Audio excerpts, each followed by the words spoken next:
우리 왕이 되셔서 우리 가운데 우리와 함께 하시며 우리를 하나님의 사람으로 살아갈 수 있도록 하나님 복을 주신 것을 감사합니다. 우리가 비록 약하고 보잘것없다 할지라도 우리를 통해서 하나님 나라를 반드시 완성시키고 마시는 하나님의 전능하심을 우리 삶 가운데 날마다 볼 수 있도록 은혜를 베풀어 주옵소서. 특별히 지금 마닐라, 안티폴로 그리고 태국에 대만에 선교에 나가 있는데 하나님 함께 해주시고 이곳에서 선교하는 동안에 복음이 더 아름답게 퍼져가게 하시고 또 사역하는 형제와 자매들이 몸과 마음이 건강해서 함께 사역을 잘 감당하게 하여 주옵소서.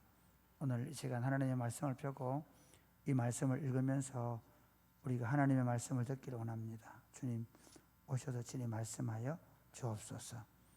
예수님 이름으로 기도드립니다. 아멘.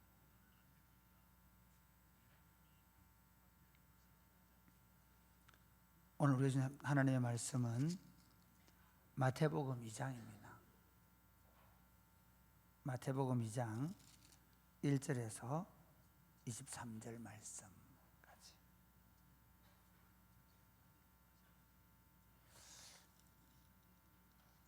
마태복음 2장은 예수님이 태어나셔서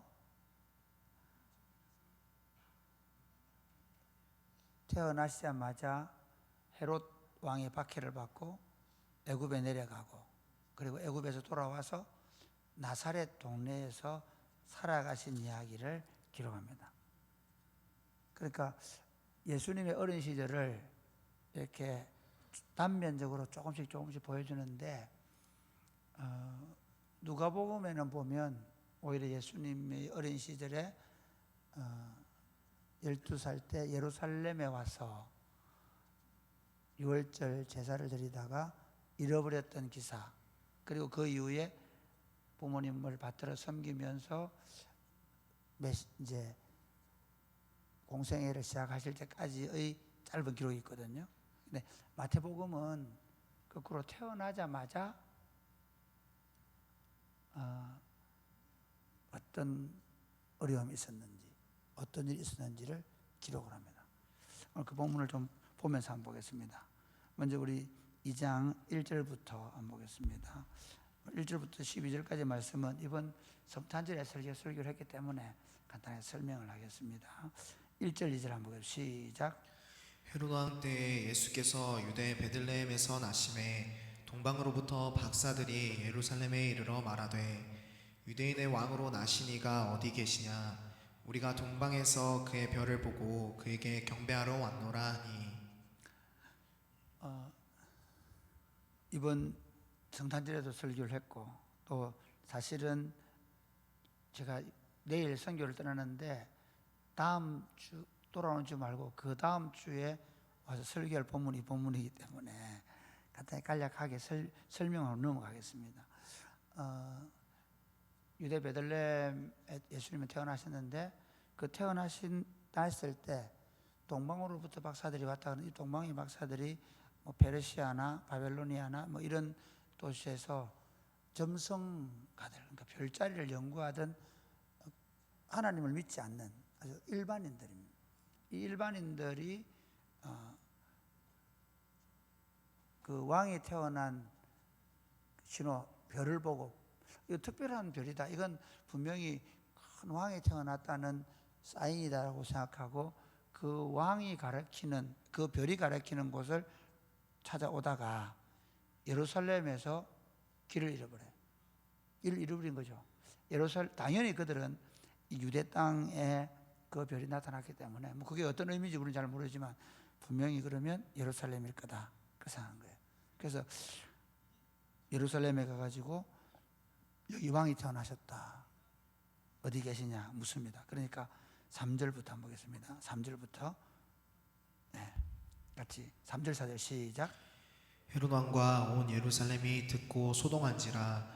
왕이 모든 대제사장과 백성의 서기관들을 모아 그리스도가 어디서 나겠느냐 물으니. 네, 여러분 여기서 그리스도가 어디서 나겠느냐라는 말 자체가 이미 유대인들이 기다리던 메시아입니다. 그러니까 헤롯 입장에서 보면 메시아의 탄생을 결코 반가운 일 아닙니다. 가장 무서워하고 가장 실현되기를 원하지 않는 메시아입니다. 이미 그 당시에도 메시아라고 자처하는 사람이 많았습니다. 그러니까 왕이 되면 항상 뭘 견제하는 줄 아십니까? 반역을 견제하는 거예요. 그 지금도 예를 들면 독재자들, 북한의 김정은이 같은 경우 제일 그 경계하는 게 자기에게 반역 일으키는 사람들이거든요. 그러니까 헤롯 대왕은 이 사람이 원래 그 에돔 사람이고, 원래 에돔하고 유대가 마카비 혁명 때 유다가 강제로 병합하는 바람에 로마 입장에서 보면 한 나라인데 실제로 유대인 입장에서 보면 이 에돔 놈은 우리하고 같은 족속이 아니에요. 그런데 그 사람이 또 유대 왕으로 왔으니 얼마나 싫었겠어요. 그래서 이 사람이 제일 힘들어하는 게 정통성. 왕이 될 정통성이 없는데 유대 사람도 아닌데 유대 왕이 됐으니까. 제가 말씀드렸죠. 그래가지고 막 그 유대 여자 중에 특별히 제사장 가문과 결혼도 하고 막 거기서 애를 낳고 그렇게 해요. 그리고 성전도 지어주고. 그래서 헤롯 대왕이 왜 그렇게 큰 성전을 46년 동안 지었거든요. 왜 그렇게 지었냐? 정통성이 없으니까. 그러니 이 사람이 제일 두려워하는 게 그리스도의 탄생이에요. 유대인들은 메시아를 기다리거든요. 헬라어로는 그리스도고 히브리어는 메시아. 그러니까 이 메시아가 오는 걸 제일 두려운 거죠. 그런 상황에서 지금 어디냐 묻는 거예요. 이건 찾아서 죽이겠다는 거예요. 자기 아들도 죽였어요. 사실은 자기 유대 출신의 제사장 부인도 죽여요. 반역이 두려워서. 그런 헤롯이 물어봅니다. 자, 그걸 물어보니까 5절 6절 시작. 이르되 유대 베들레헴이 오니 이는 선지자로 이렇게 기록된 바 또 유대 땅 베들레헴아 너는 유대 고을 중에서 가장 작지 아니하도다. 내게서 한 다스리는 자가 나와서 내 백성 이스라엘의 목자가 되리라 하였음이니이다. 예, 선지자의 글의 메시아는 유대 땅 베들레헴에 다윗의 뿌리에서 오신다는 것이죠. 그걸 그대로 얘기합니다. 유대 땅 베들레헴아 너는 유대 고을 중에서 가장 작지 않다. 너에게서 한 다스리는 자가 나올 것이다. 이스라엘의 목자가 나온다. 이 왕이 거의 태어난다는 거죠. 그러니까 위대한 왕이 탄생하셨다면 메시아고 그 메시아는 분명히 베들레헴에서 태어났을 거다. 이렇게 얘기합니다. 그러니까 자, 우리 한번 볼까요? 7절 8절 시작. 이에 헤롯이 가만히 박사들을 불러 별이 나타난 때를 자세히 묻고 베들레헴으로 보내며 이르되 가서 아기에 대하여 자세히 알아보고 찾거든 내게 고하여 나도 가서 그에게 경배하게 하라. 네, 헤롯이 가서 보고 너희도 경배하고 나도 경배할 수 있도록 꼭 나에게 있는 장소를 말해달라고 이야기합니다. 그렇게 해서 다시 박사들이 떠나죠. 9절 10절 시작. 박사들이 왕의 말을 듣고 갈새 동방에서 보던 그 별이 문득 앞서 인도하여 가다가 아기 있는 곳 위에 머물러 서 있는지라. 그들이 별을 보고 매우 크게 기뻐하더라. 이게 제가 다음 주 설교이기 때문에 조금 숨겨놔야 되는데 마태복음 강의하는데 마태복음 저녁에도 본문이 나와가지고 저도 당황스럽습니다. 우리 교단에 쓰는 걸 쓰다 보니까 그랬는데 이게 사실은 처음 이들이 자연적인 그러니까 일반적인 은총에 의해서 별을 따라오거든요. 그런데 결국 정확하게 메시아의 예언은 어떻게 특별히 계신 성경을 통해서 계시를 인도함을 받아요. 그 다음에 이제 그 인도를 받으면서 가니까 다시 별이 나타나죠.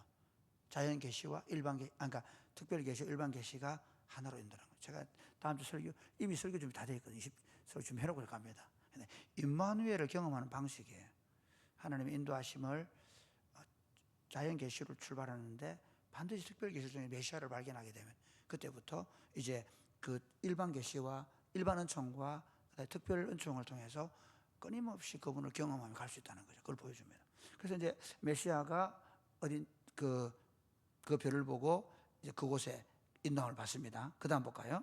11절 12절 시작. 집에 들어가 아기와 그의 어머니 마리아가 함께 있는 것을 보고 엎드려 아기께 경배하고 보배함을 열어 황금과 유향과 몰약을 예물로 드리니라. 예, 여기 이 부분은 제가 잘 거의 안 다루고 이번 설교 안 다루기 때문에 조금 말씀드리면요. 왜 하나님은 마태복음을 기록하면서 제가 족보에서 말씀드렸죠. 이방 여인들 이름, 그러니까 라합이나 루시나 그 다음에 헷 사람 우리아의 아내 바세바, 이방 여인이고 가장 도덕적으로 어떻게 보면 참 그런 사람들을 다 마태복음 1장에 기록해요. 그럼 마태복음 1장, 왜 마태복음 주제가 뭐라고요? 유대인의 왕. 제가 우리의 왕이신 예수님 똑같거든요. 그 유대인들은요, 이 마태복음을 누가 읽었는가 하면 첫 독자가 유대인들이에요. 유대인들은 당연히 그 당시 민족적 우월감 때문에 유대인들을 위한 책이기 때문에 유대인들의 왕으로 오셔야 돼요. 그런데 이미 마태복음을 시작하면서부터 예수님의 족보부터 이방인의 피가 섞여 있다는 걸 보여주고 있어요. 그 다음 더 재밌는 건요, 예수님을 처음 경배한 사람이 누구죠? 유대인의 왕도 아니에요. 제사장도 아니에요. 서기관들, 율법을 보관하는 서기관들도 아니에요. 누구죠? 바로 이방의 페르시아나 아니면 바벨론에 있는 이방의 점성가들이에요. 이미 예수님은 유대인의 왕으로 오셔서 어떤 사람들요? 이방을 구원하셔서 모든 이방인들의 왕이 되실 것을 보여주고 있는 거죠. 그래서 어쨌든 그렇게 이제 그 왕으로서 이 황금과 유황과 모략을 예물로 받는 이 사건은 사실은 이제 예수님께서 그 구약성경에 보면 이방 나라의 사람들이 예수님께 예물을 가지고 올 것, 예루살렘으로 예물을 가지고 올 것에 대한 예언을 제일 처음으로 성취하는 거예요. 그 사도행전에 보면 바울이 그 구제 헌금을 가지고 헌금을 거두어서 예루살렘에 가잖아요. 그거 똑같아요. 바로 구약의 예언이 성취되고 있음을 바울을 통해서 보여줄, 그들의 예물을 가지고 예루살렘에 가는 거죠. 그 일이 이루어지고 나니까 12절 말씀 시작. 그들은 꿈에 헤롯에게로 돌아가지 말라 지시하심을 받아 다른 길로 고국에 돌아가니라. 오늘 이 그 다음 본문도 물론 6월 2일 날 설교할 본문이지만, 그러니까 제가 이 본문을 가지고 조금 집중적으로 보게 되는데요. 자, 한번 보세요. 예수님이 유대인의 왕으로 오셨어요. 그럼 왕이 오면 어떤 일이 벌어지죠? 온 나라가 난리가 나겠죠. 그렇죠. 심지어 주변에 있는 이웃 국가들까지도 난리가 나요. 어떤 난리가 날까요? 예물을 가지고 와서 우와, 왕자님의 탄생을 축하합니다. 그렇겠죠. 한번 생각해 보세요. 만약에 조선시대에 왕이 태어나거나 그러면 신하들이 다 어떻게 할까요? 백성들이 어떻게 할까요? 그 왕자님의 탄생 때문에 사면령이 내려지고, 그 다음에 축제가 벌여지고, 잔치가 벌여지고, 그 다음에 예물을 가지고 와서 그 잔치상에서 그 왕자님을 위해 선물을 드리고, 그런 일이 벌어져야 되잖아요. 근데 참 이 마태복음 얘기하고는 뭐냐면, 봐라, 이방인의 점성가 그들, 그 다음에 누가복음에 누가 나오죠? 베들레헴 들녘에 있던 목자들, 그들 외에, 그 다음에 누가복음에 안나하고 시므온, 정말 가장 가난한 과부, 평생을 너무 가난하고 배고프게 살면서 메시아만 기다려오던 그 유대인으로는 그 두 사람, 물론 목자들도 유대인이긴 하지만 어쨌든 참 왕으로 태어나셔서 환영받지 못한 왕, 그 얘기를 쓰게. 애굽으로 내려가신 예수님의 본문은 그거예요. 예수님을 마태복음에서 마태가 기록을 하면서 유대인의 왕이 오셨는데 왕의 대우를 전혀 받지 못한 왕이셨다는 거예요.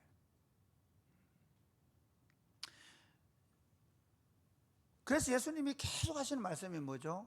누구이 나를 따라오려면 자기를 부인하고 자기 십자가를 져야 된다. 예수님이 산상수훈에서 하시는 말씀이 뭡니까? 좁은 길로 들어가라. 많은 사람들이 넓은 길로 가는데 거기 구원이 없다. 우리가 신앙생활 하면서 그 왕이신 예수님, 우리 왕이신 예수님의 백성일 뿐만 아니라 제자들이거든요. 우리의 부르심이 뭐냐는 거예요. 우리가 예수 믿고, 그러니까 한국교회가 참 제가 볼 때 너무 안타까운 게 뭐냐면, 예수 믿고 물론 하나님께서 복을 주십니다. 그런데 우리는 그 복을 추구하는 사람, 그러니까 그 세상적인 물질적인 세속적인 복을 추구하는 사람들은 아닙니다. 그게 하나님께서 건강도 주시고 물질도 주시고 또는 여러 가지 세상적인 성공도 번영을 주십니다. 안 주지 않습니다. 다 준다가 또 그걸 꼭 받아야만 복 받은 거고, 그거 못 받으면 복 안 받은 거, 그런 거 아닙니다.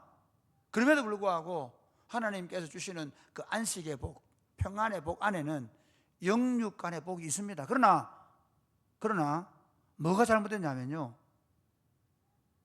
그 물질적인 복, 눈에 보이는 복에 교회가 빠져들어가 버린 거예요. 예를 들면 보십시오.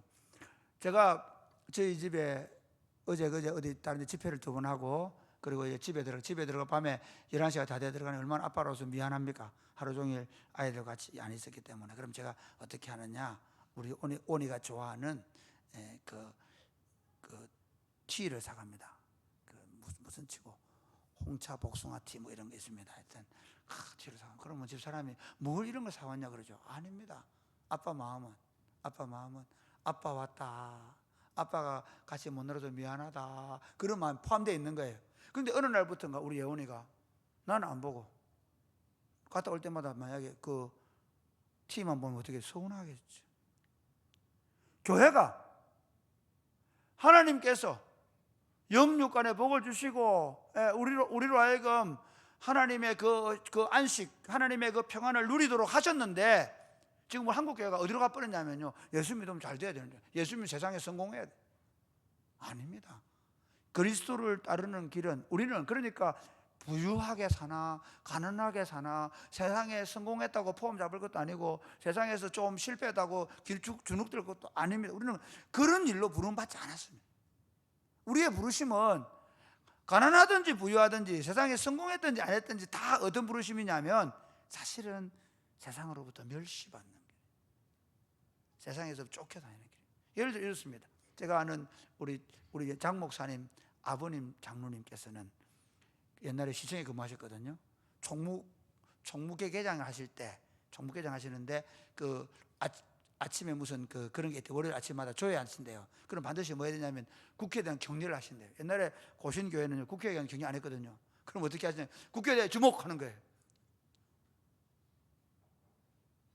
시장님으로부터 그 얼마나 멸시를 받는지 몰라요. 평생 가장 증언을 못 하셨어요. 개장을 끝내셨어요. 융통성 없는 사람.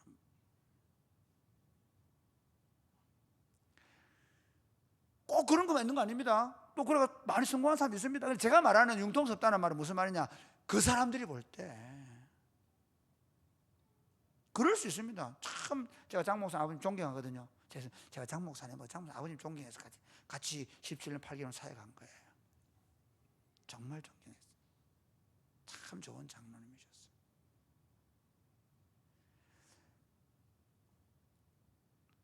바보 같은 소리를 들어야 돼요. 지금 예수님이 왕으로 오셔서 우리에게 보여주는 게 뭐냐 하면 도망가는 거예요. 자, 보겠습니다. 13절부터 보겠습니다. 13절, 14절, 15절까지 시작. 그들이 떠난 후에 주의 사자가 요셉에게 현모하여 이르되, 헤롯이 아기를 찾아 죽이려 하니 일어나 아기와 그의 어머니를 데리고 애굽으로 피하여 내가 내게 이르기까지 거기 있으라 하시니, 요셉이 일어나서 밤에 아기와 그의 어머니를 데리고 애굽으로 떠나가 헤롯이 죽기까지 거기 있었으니, 이는 주께서 선자를 통하여 말씀하신 바 애굽으로부터 내 아들을 불렀다 함을 이루려 하심이라. 네. 이 말씀은 예수님이 바로 이스라엘 왕이시라는 사실을 가장 잘 보여주는 그림이에요. 호세아 11장에 보면 내가 어릴 때 너희를 애굽에서로 불렀다라고 얘기해요. 그게 무슨 말이냐면 야곱 시대에 기근이 들어서 요셉이 총리로 있는 애굽으로 내려갔던 일을 상기시키는 거예요.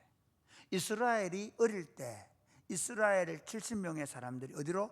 애굽에 내려가서 애굽에서 고센 땅에서 430년을 보낸 거예요.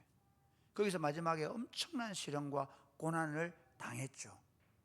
예수님이 그 이스라엘을 대표해서 애굽으로 내려가신 거예요.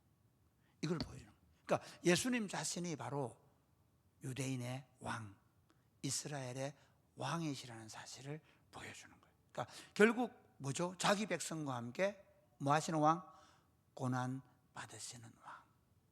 애굽으로 내려가신 예수님은 자기 백성과 함께 고난 받으시고 그 고난 가운데서 결국 뭡니까? 모세 물에서 건져낸다 그러죠. 모세. 근데 그 모세처럼 예수님 자기 백성을 자기 죄에서 건져내실 분.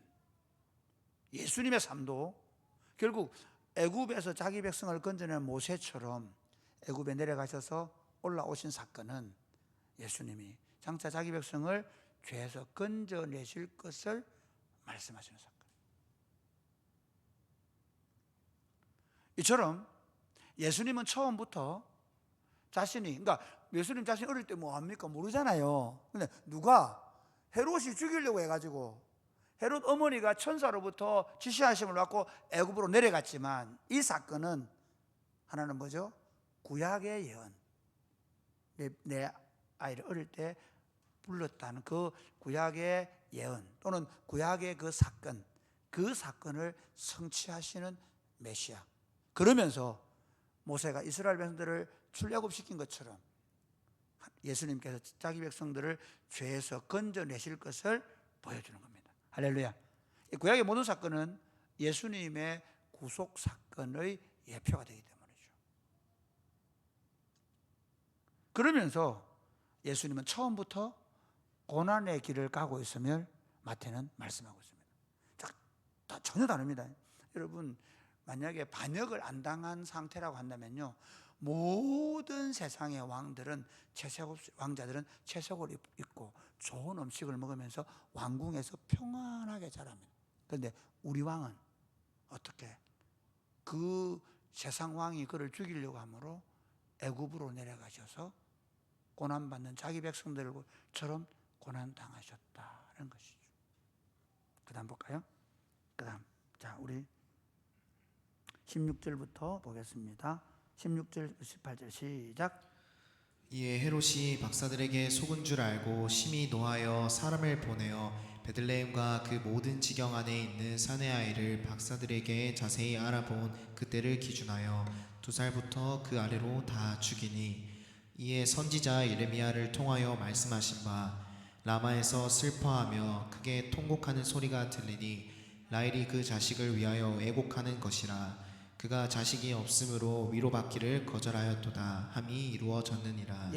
예수님이 오셔서 오히려 그 예수님을 못 찾아가지고 베들레헴과 그 지경에 있는 사내 아이들이 헤롯에 의해서 죽임을 당하는, 참 이 그 세상 왕권이 얼마나 악한지를 보여줍니다. 그래서 죽임을 당하고 그리고 거기서 애통하는 그 소리가 결국 선지자 예레미야의 말씀이 성취되었다, 그렇게 말씀합니다.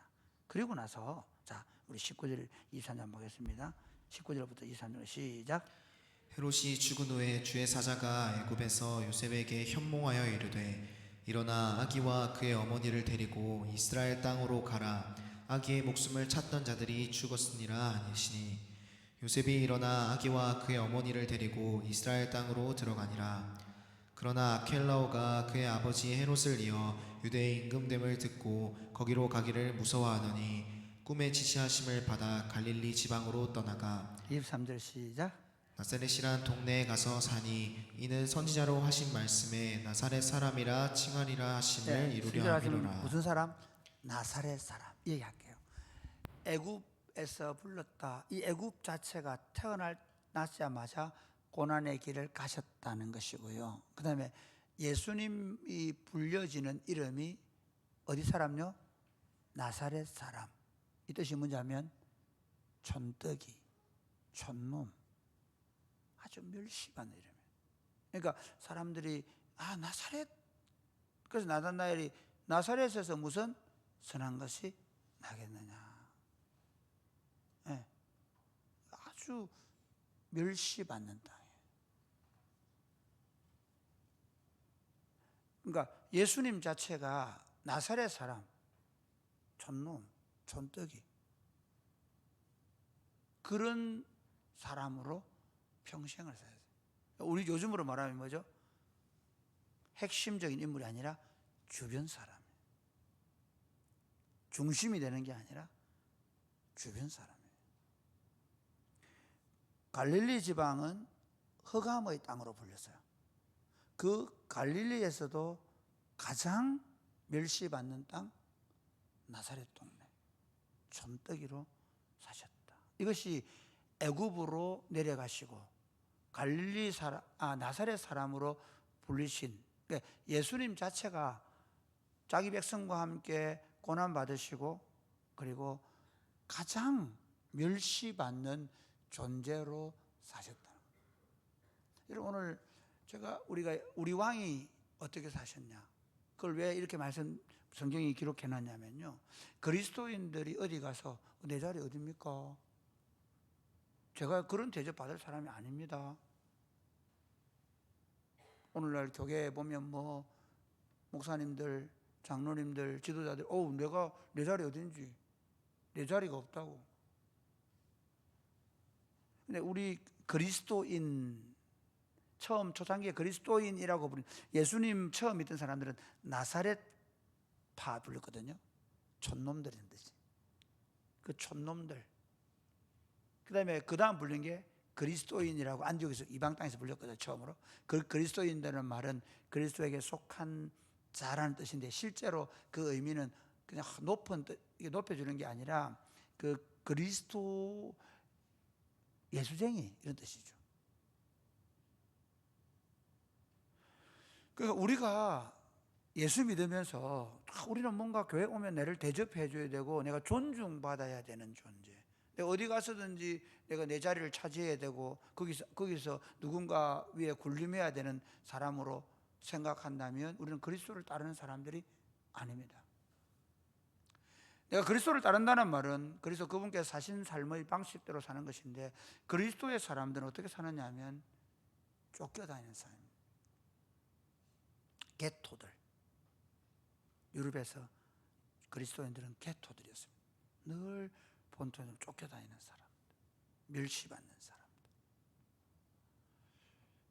그런데 예수님이 그렇게 멸시받고 쫓겨다니는 삶을 사셨지만, 그가 하나님 왕국의 왕으로서 그 왕국을 세우시고 그 왕국을 통해서 음부의 권세를 깨뜨리셨습니다. 마찬가지입니다.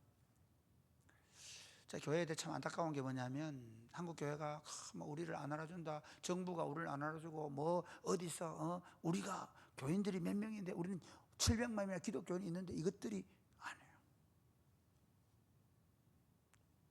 세상은 우리를 모르기 때문에, 우리 왕을 모르기 때문에 우리는 예배 시간마다 뭐라 기도하면 전능하셔서 천지를 창조하신 하나님 아버지를 믿어 기도하죠. 그런데 세상 사람들 누가 우리가 믿는 하나님을 믿습니까? 예를 들어 안 믿는 사람, 그 사람들이 볼 때는요, 우리가 그런 사람들이에요. 별 볼 일 없는 사람들이에요. 자기들이 볼 때는 집안이든 학벌이든 재산이든 별 볼 일 없는 사람들이에요. 맞아요. 거기다가 예수까지 믿는다 하네. 자기들은 주말 되면요 캠핑카 타고 놀러도 댕겨보고 풀빌라도 가고 하는데 맨날 예배당 가서 머리 치받고 앉아있는 이 참 별 볼 일 없는 사람들이라고 볼 수밖에 없단 말이에요. 그것 때문에 우리가 화내거나 분노하지 않습니다. 그것을 우리는 당연하게 받아들입니다. 그래, 너희가 그리 보는 건 당연하다. 심지어 너희가 우리를 박해하는 건 당연하다. 왜? 우리 선생 대신 예수님이, 우리 주님 대신 예수님이, 우리 왕이신 예수님이 그렇게 사셨기 때문에 우리가 그 백성으로서 그 길 간다. 그런데 어때요?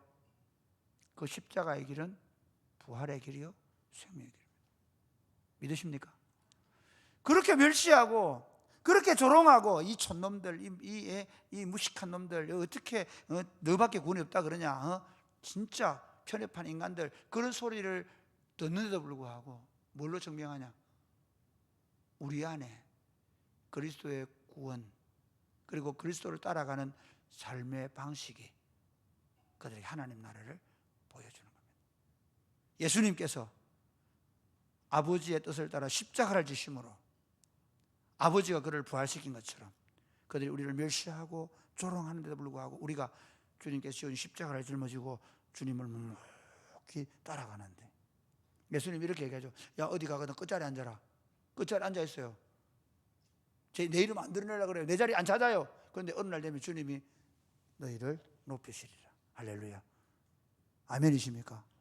그분이 반드시 그 왕권으로 우리가 자기 백성임을 드러내시며 우리를 통해 하나님의 왕국을 드러내실 거라는 거예요. 그 믿음으로 우리가 이 땅에 사는 날 동안 멸시받고 쫓겨다니고 조롱받고 박해받는다 할지라도 조금도 주눅들지 말고, 화내지 말고 악다구니 하지 말고 그걸 받아들이고, 그러면서 그 낮은 자리에서 하나님 나라를 보여주고 하나님 나라가 드러나게 만들고, 막 멸시하고 조롱했는데 알고 보니까 왕족이야. 그런 드라마 있죠, 이죠? 막 청소 막 하고 있는데 나중에 알고 보니 회장님 딸이야. 우리가 이래봬도 왕 나는 왕자다. 할렐루야. 믿으십니까? 예수님이 그렇게 만들어준다니까. 제가 어제 저녁에 어디 들어가면서 그런 기도했습니다. 주님, 제 이름 안 불러주면 저를 꼭꼭 숨겨주십시오. 보이지 않게 해주십시오. 내가 내 이름 불러주도록 내 이름 불러달라고 하지 않게 해주십시오. 그분이 때가 되면 반드시 불러줄 거예요. 저와 여러분이 십자가를 지르고 주님을 쫓겠다는 결심으로 멸시와 천대 좁은 길을 걸어가는 여러분 되시기를 주님의 이름 축복합니다.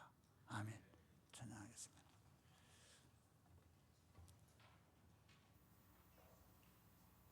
오늘 날씨도 춥고 이번 주간에 제일 지금 저녁 기도에 나오시는 분이 없는데 여러분이 나와서 고맙습니다. 내일 저 없더라도 금요 기도까지 열심히 기도해 주세요. 할렐루야. 아멘 소리 작네요. 자, 찬양하겠습니다. 내일부터 좀 따뜻해진답니다. 자, 우리 일어나 찬양하겠습니다. 당신은 영광의 왕.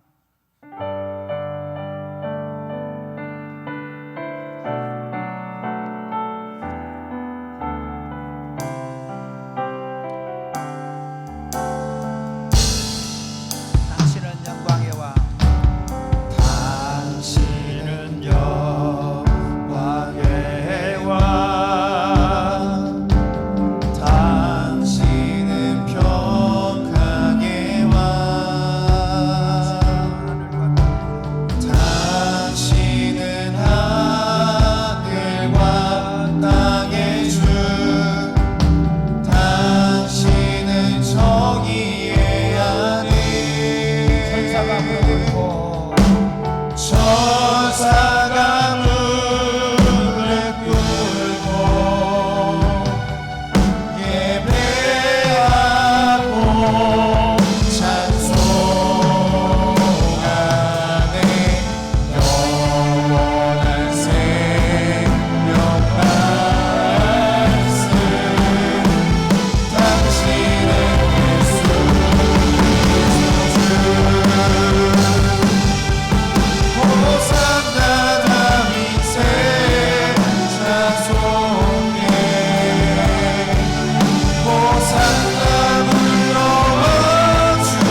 받으시고 고난의 길을 걸으셔서 자기 백성만 믿고 고난 받으신 왕, 그리고 평생을 그분은 나사렛 예수, 촌떡이 예수, 멸시받는 자로 불리시며 사셨습니다. 거절하지 않으셨습니다.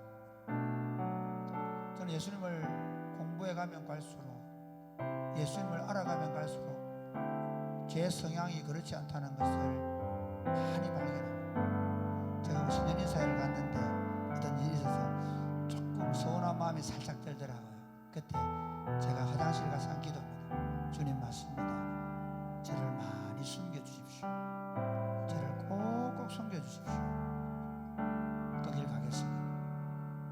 몰라주고 멸시받고 조롱받는 그 길 가게 해주십시오. 그렇지만 그 길을 걸어가면서 제가 그 왕의 백성, 내가 하나님의 자녀임을 잊지 아니하고 어느 자리에 들어가든지 그 자리에서 섬기고 베풀고 나누며 하나님의 구원을 선포하며 살아감으로 말미암아 나도 모르는 사이에 하나님의 통치가 그 멸시받고 천재받는 자리에서 하나님의 나라가 꽃을 피우고 하나님의 통치가 나타나는 삶을 살게 하여 주시옵소서. 아멘. 기도하겠습니다.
예수님, 하늘과 땅의 모든 권세를 가지신 예수님, 창조주이신 예수님, 그 예수님 오셔서 가신 그 길은 멸시와 천대를 받는 길이었습니다. 모든 왕들은 넓은 길을 만들고 그리고 그 넓은 길에 카페트가 깔린 길을 가셨는데 우리 주님은 좁은 길,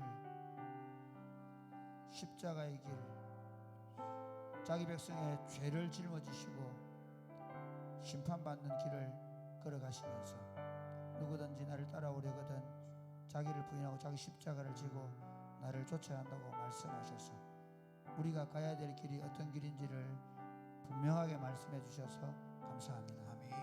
하나님, 멸시받는 길, 남들이 잘 알아주지 않는 길, 오히려 예수님 때문에, 오히려 이웃 때문에 대신 짐을 져야 되는 길, 그 길이 내 길인 줄 알게 하여 주옵소서. 아멘. 세상 사람들은 자기 밥그릇 자기가 찾아 먹는다고 말하고 자기 자리는 자기가 차지할 줄 알아야 된다고 이야기합니다. 이것이 이미 교회 안에 정서가 되어버렸습니다. 주님, 그것은 세속적 방법임을 알게 하여 주옵소서. 아멘. 맨 끝자리 가려고 싸우는 교회 되게 하여 주옵소서. 아멘. 남이 하지 않으려고 하는 허드렛 일, 남이 감당하지 않는 일 그 일 하려고 그 서로가 경쟁하는 교회 되게 하여 주옵소서. 아멘.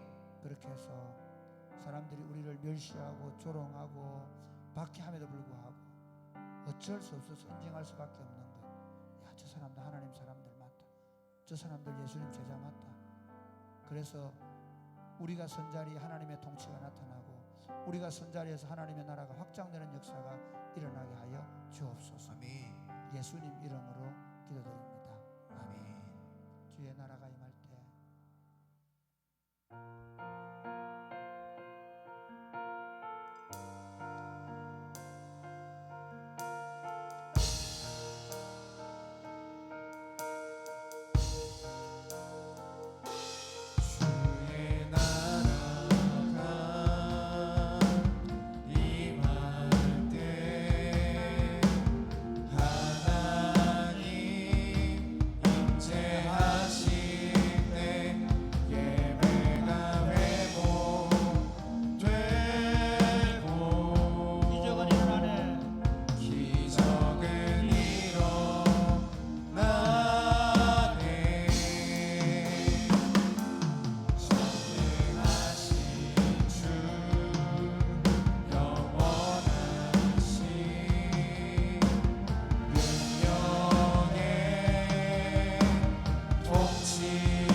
중세 시대를 보면 교회가 너무 화려해졌습니다. 교황권이 막강해졌습니다. 주교들이 관을 쓰고 화려한 옷을 입고 미사가 너무 아름다운 노래와 아름다운 것으로 장식되었습니다. 그곳에 하나님 나라는 임하지 않았습니다. 오히려 저 수도원에서 그 외롭고 고독하게 찾는 자들에게 하나님 나라가 임했습니다. 오늘 한국교회의 가장 큰 위험은 이미 우리가 너무 화려해졌습니다. 이미 우리가 너무 정치적으로 사회적으로 기독교인들이 높아져 있습니다. 어제 저도 그런 생각, 내가 너무 마음이 높아져 있구나. 어떻게 보면 당연히 내가 그런 대접을 받아야 된다는 바보 같은 생각을 하고 있는 제 자신을 발견합니다. 사랑하는 여러분, 이렇게 기도하겠습니다. 하나님, 사랑이 굽히는 교회에 왜 하나님 나라가 임한다 생각하십니까? 우리 교회의 성도들이 마음이 가난해졌기 때문에. 할렐루야. 아멘. 우리가 하나님, 우리 안에 가난한 마음을 주시옵소서. 아멘. 애통한 마음을 주옵소서. 아멘. 우리가 정말 우리 자신들이 철저하게 자기를 낮추고 주님 가신 길, 좁은 길을 걸어가는 성도들 되게 하여 주옵소서. 아멘. 사랑이 굽히는 교회가 성도들이 모이고 사랑이 굽히는 교회가 잘 되면 잘 될수록 담임 목사부터 모든 성도들이 온 힘을 다해서 더 낮은 자리, 더 섬기는 자리로 내려가게 하여 주옵소서. 아멘. 우리 공동체의 모든 사역의 원리가 자기를 비우고 종이 되는 것이 되게 해주시고 섬김을 받으려고 하지 아니하고 섬기는 공동체의 모습을 이루어가게 하여 주시옵소서. 아멘. 그래 하나님 나라가 더 아름답게 꽃피우고 우리 다음 세대가 그 하나님 나라를 더 풍성히 누리게 하여 주옵소서. 아멘. 기도하겠습니다. 주여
축복하시는 이유는 우리가 더 낮아지려고 하고 더 섬기려고 하고 더 종이 되려고 하기 때문인 줄로 알게 하여 주옵소서. 아멘. 담임 목사부터 온 성도들이 우리 이만큼 됐으니까 우리 잘하고 있으니까 그런 교만한 마음을 가지지 않게 하여 주옵소서. 아멘.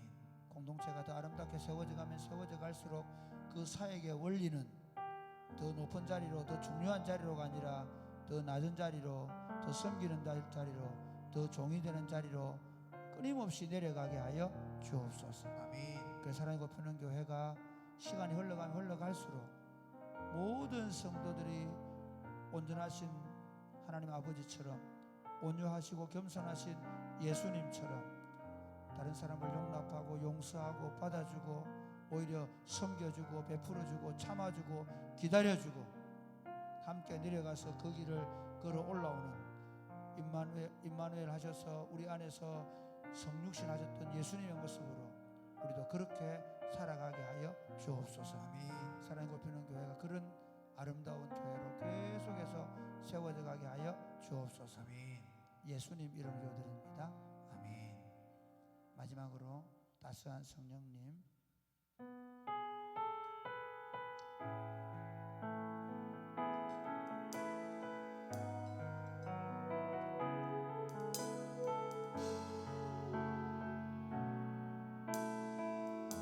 따스한 성령님,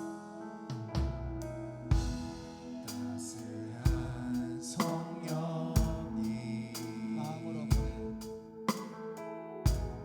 마음으로 보내 내 몸을 감싸며 주어지는 평안함 만족함을 느끼네 사랑과 진리를 한 줄기 깊이 보내 몸을 감싸며 내 몸을 감싸며 주어지는 평안함 사랑을 그 사랑을 부르신 곳에서 느끼네 부르신 곳에서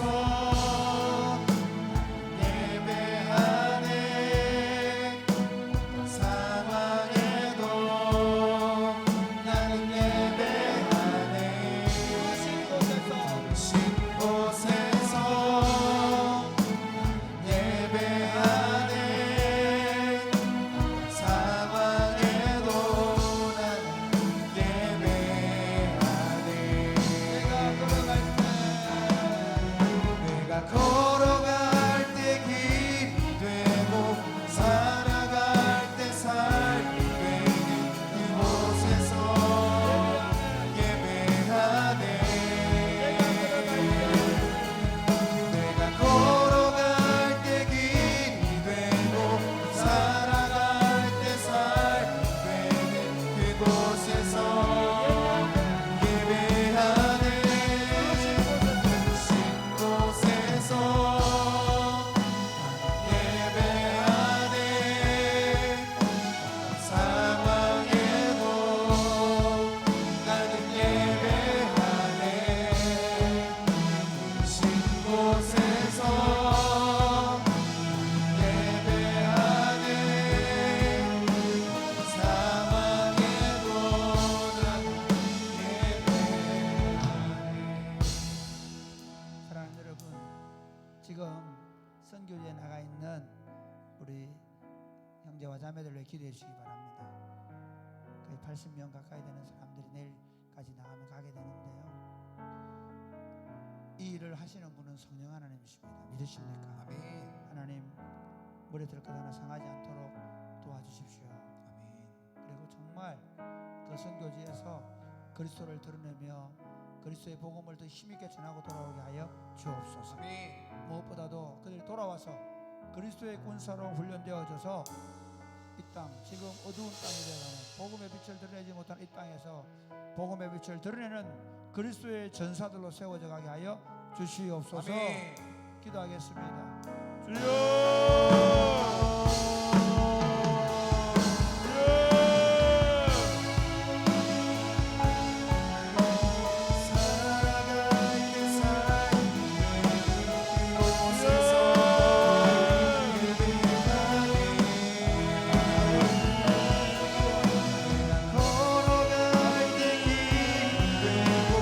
살아갈 때 삶이 되는 그곳에서